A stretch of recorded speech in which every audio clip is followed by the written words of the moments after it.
Hai adik-adik, kembali lagi dengan Kak Rina di online class 101.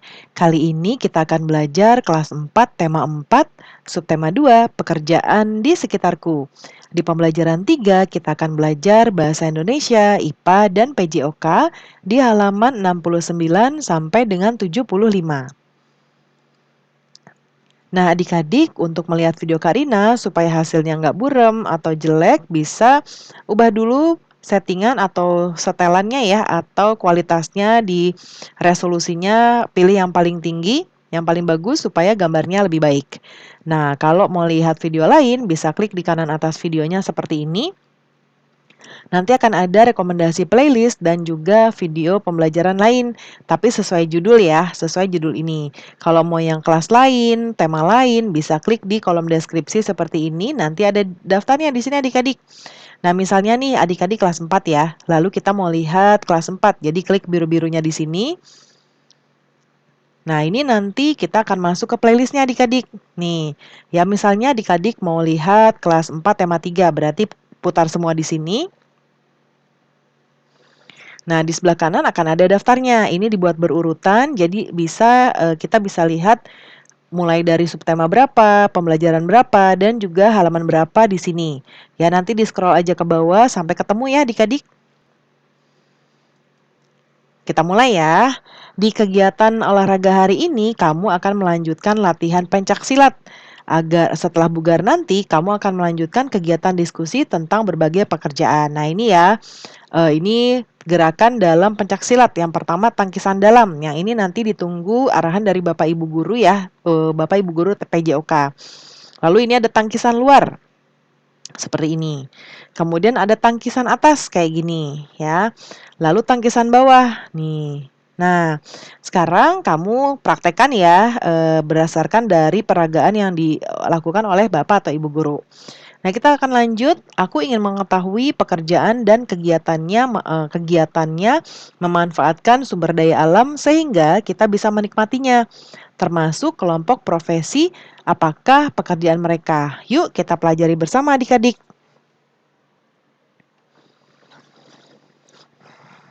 Nah, di sini ya kita lihat ada bacalah teks ini dengan senyap atau dalam hati ya, tidak bersuara. Nah, coba kita lihat di sini. Pernah nggak adik-adik berpikir bagaimana pekerja membuat pensil? Nah, pensil itu tuh awalnya alat tulis dan lukis ya, yang terbuat dari grafit murni atau karbon yang berasal dari alam. Sayangnya, grafit murni cenderung rapuh dan mudah patah. Kemudian seiring perkembangan zaman, saat ini dibuat pensil yang merupakan campuran dari grafit dan tanah liat. Proses pencamuran ini dibalut oleh media kertas atau kayu. Cara membuat pensil saat ini adalah dengan menghancurkan grafit dan tanah liat menjadi bentuk bubuk. Kemudian dibakar selama kurang lebih 3 hari. Setelah itu, pensil ini dibentuk panjang dan tipis serta dibungkus oleh kayu. Kayu yang telah ditebang untuk pembuatan pensil berasal dari pohon. Benda-benda lain yang terbuat dari kayu juga berasal dari pohon. Agar terjaga kelestariannya, pohon yang ditebang harus diganti dengan menanam kembali bibit-bibit baru dari tanaman sejenis. Selain itu, kita harus menghemat penggunaan pensil ya adik-adik sebagai salah satu cara menghargai lingkungan. Nah, dari teks di atas ceritakan proses pembuatan pensil ya di kolom berikut. Nah, yang pertama ya ini ada di atas ya yang mana kita menggunakan grafit murni ya. Grafit murni dan tanah liat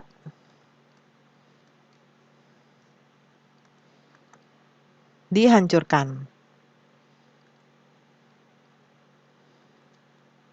Lalu yang kedua, bubuk grafit murni dan tanah liat. Nih dan ya adik-adik, tanah liat dibakar selama berapa hari? Nih, 3 hari ya. Lalu kemudian berikutnya, pensil dibentuk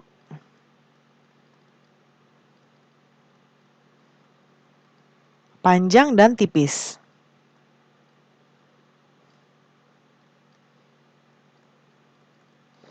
Lalu pensil ditutup dengan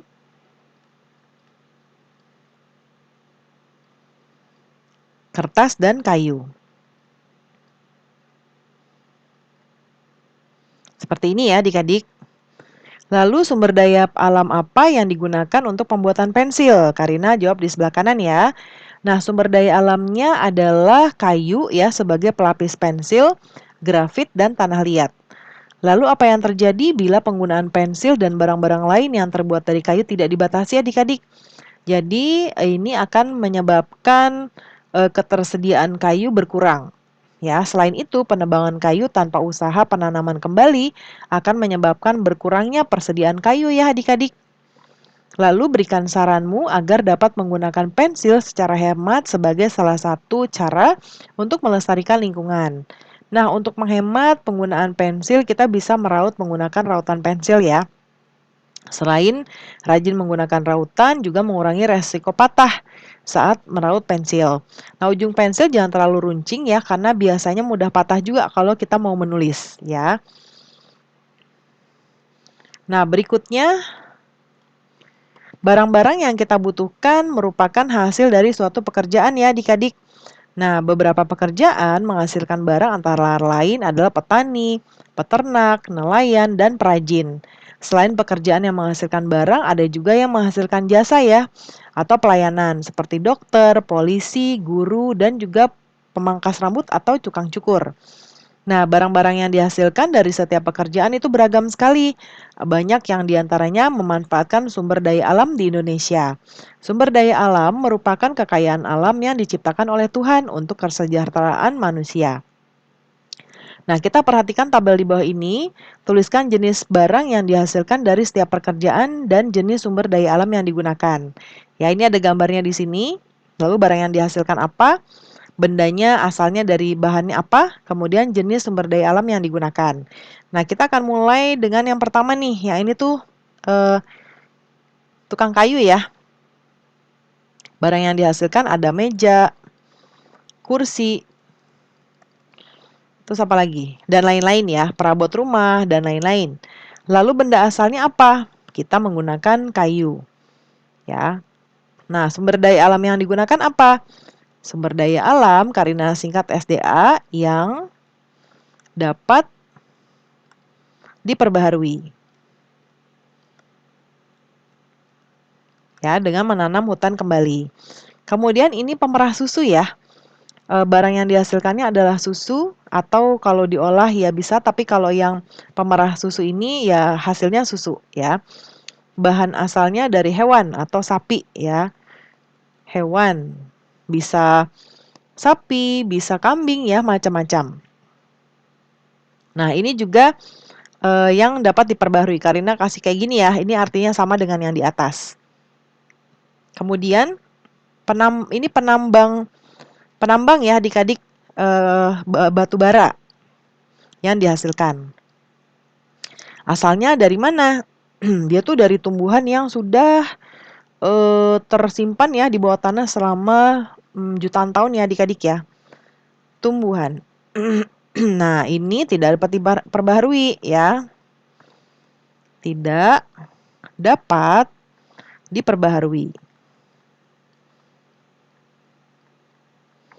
Lalu yang ini petani ya, hasilnya sayuran atau padi ya, dan lain-lain. Dan lain-lain. Ini berasalnya dari tumbuhan.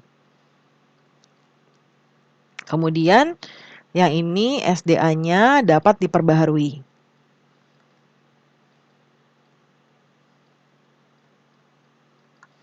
Lalu ini nelayan ya, hasilnya ikan. Hewan. Nah, ini juga dapat diperbaharui. Ya. Yang berikutnya, jenis sumber daya alam apa saja yang kamu manfaatkan adik-adik? Ya, yang ada di tabel ya. Yang tadi tuh ada hewan dan tumbuhan. Kemudian bagaimana kamu menghemat barang-barangmu agar sumber daya alam dapat terjaga keberadaannya. Nah, kita harus menggunakan barang-barang yang kita miliki dengan bijak. Nggak boleh boros ya dan sesuai dengan kebutuhan. Kalau kita boros menggunakannya maka akan mengancam ketersediaan sumber daya alam karena barang-barang tersebut terbuat dari sumber daya alam ya. Nah, adik-adik masih ingat nggak sama cerita Pak Weli, kepala sekolah teladan? Nah, baca lagi terus sampaikan pendapat adik-adik tentang cerita tersebut ya. Nah, Karina akan rangkum di sini ya. Pak Weli adalah orang yang peduli terhadap anak didiknya.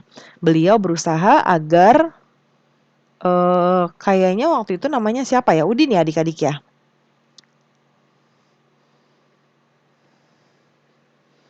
Sebentar, Karina cek dulu ya. Nah, ini ternyata Sudin ya adik-adik ya. Ini kurang S tuh kayak gini ya. Udah ada padahal di bawah ya. eh Agar Sudin dapat mengikuti lomba pidato. Nah, beliau melatih dan mendaftarkan Sudin mengikuti lomba. Karena kesulitan dana, beliau mengadakan lelang pisang di sekolah ya, pisangnya dari kebunnya sendiri.